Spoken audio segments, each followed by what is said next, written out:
Hello, नमस्कार दोस्तों। इलाहाबाद विश्वविद्यालय पार्ट 2। पार्ट 1 में आप लोगों ने देखा कि मेरी और उसकी काफ़ी अच्छी दोस्ती हो चुकी है।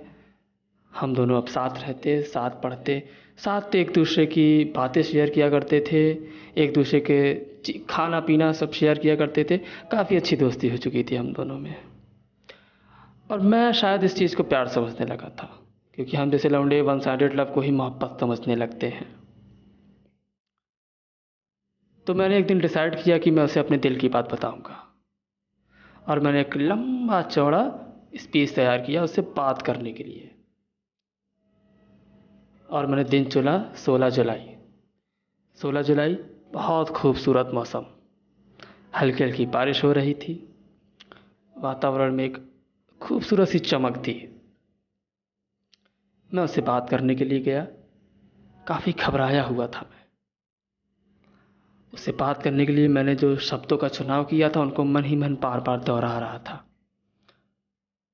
मैं कैंपस में गया, पर मैंने देखा कि वो किसी लड़के से बात कर रही थी खड़ी होकर, और वो लड़का उसके ऊपर काफ़ी ज़ोर ज़ोर से चिल्ला भी रहा था।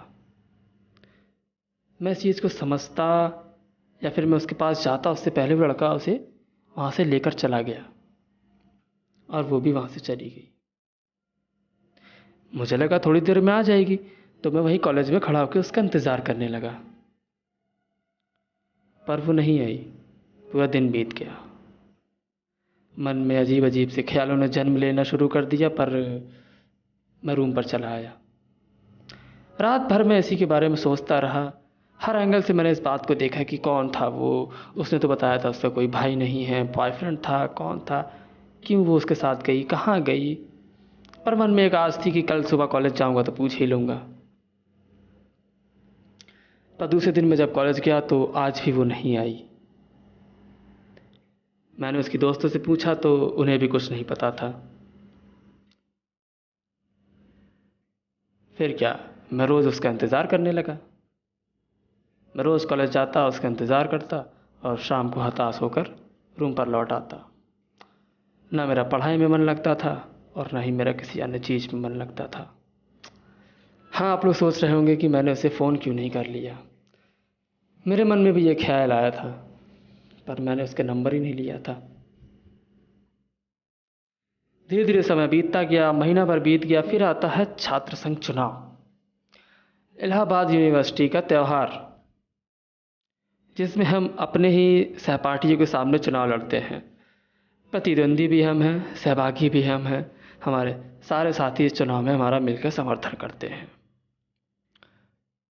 प्रत्याशी के साथ साथ प्रत्याशियों का समर्थन करने वाले छात्रों का भी एक अलग ही सिस्टम होता है, कि जिनके साथ हम कुछ दिन पहले चाय पिया करते थे, आज वो किसी और पार्टी से हमारा विरोध कर रहे हैं।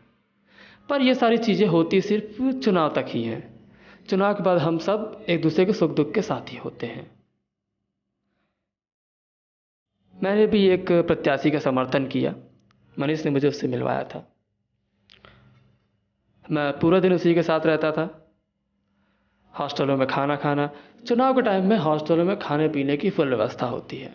आपको रूम पे खाना बनाने की ज़रूरत नहीं है, ये विश्वविद्यालय का नियम है। बैंक रोड से लक्ष्मी टाकी चौराहा, और लक्ष्मी टाकी चौराहा से मनमोहन पार्क चौराहा, मनमोहन पार्क चौराहा से यूनिवर्सिटी चौराहा, यूनिवर्सिटी चौराहा से आर्ट फैकल्टी, इतने बीच में हमारा साम्राज्य फैला हुआ है। और इस साम्राज्य में भारी पुलिस बल के साथ चुनाव संपन्न कराया जाता है। पुलिस बल इसलिए क्योंकि दो भाइयों में भी लड़ाई हो जाती है। यहाँ तो कितने सारे भाई हैं, लड़ाई होना तो मुनासिब है। इसलिए यूनिवर्सिटी को पुलिस बल की सहायता लेनी पड़ती है, और चुनाव संपन्न कराया जाता है। फिर रिज़ल्ट आता है। रिज़ल्ट आने के साथ साथ इलाहाबाद बमों की आवाज़ से गूंज उठता है, क्योंकि यहाँ का एक नियम है, जीते तो खुशी में बम, हारे तो गम में बम, बम तो चलेगा। हाँ हाँ, लड़की के बारे में भी बता रहा हूँ। हुआ वही जिसकी मुझे उम्मीद नहीं थी। मुझे पता था कि वो कॉलेज एग्ज़ाम देने ज़रूर आएगी, क्योंकि उसने मुझसे एक बार ये बात कही थी कि अब मैं सीधा एग्ज़ाम देने कॉलेज आऊँगी।